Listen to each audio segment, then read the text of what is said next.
Hey team, I'm sure you remember this job from in the summer, but if you don't, or you're new to my page, you'll have to go back and check out the videos. We poured 1,500 square feet or 18 cubic meters of stamped concrete and it turned out awesome, except it was the wrong color. So halfway through the pour, we realized that the color was looking funny. We had no choice but to keep pouring, but in the end, there was nothing we could do to fix it and we had to rip it out and replace the whole job. Now, that being said, I did get paid for all that. I got paid to demo it, I got paid to reprep it, and I got paid to repour it. So I thought I could take this to the dump or I could take it to my house and build something cool. So I live on a very steep hill and flat land is like gold. So I have this coulee and I thought, well, why don't I fill it in? I'll bring it up and I'll make a flat spot for a cabin. So that's exactly what I did. I hopped in the mini hoe and I cleared off all the topsoil and I started filling it in. So I got down to some really hard ground and I started stacking all the huge chunks that we brought back. I left them quite large so they were easy to move around with the forks. So after I got the big chunks in, I packed it all really tight with clay. It's not going to settle. Then I moved on to the rubble. There was about 2 dump trucks full of rubble.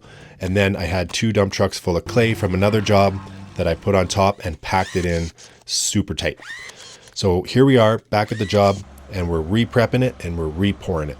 The client was a little gun shy to go with brown again because she was scared it was going to turn red. So we ended up going with a charcoal and it turned out awesome. So here we are stamping. We're doing our reclaimed timber stamp from Proline. We're doing our black easy teak mixed with gray. And here's the final result. So that wood grain texture on the stairs was absolutely amazing. So we're all wrapped up and we're moving along. Everybody's happy. Everybody's paid. And I got paid twice. So we're laughing. Back to my place, we got the clay in, and now we're working on gravel. So we're put about 2 loads of gravel on top of here, and we're packing it in. We're kind of creating a flat spot, making it nice and smooth for a potential cabin. Now, I won't have time to build a cabin anytime soon, but I needed to tell you guys the story. So I also put about a load or 2 of topsoil on this bank. This is going to allow for that natural vegetation to grow, and it's going to keep things from eroding. There's no way this is going to settle or move. The way that I packed it in, I shifted all the blocks inward so nothing's leaning outward.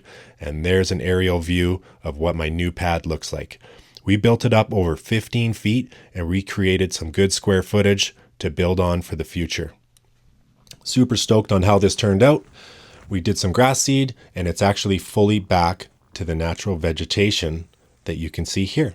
So I used it for a fire burning pad, but good things are to follow. Thanks for subscribing, team. Talk to you soon.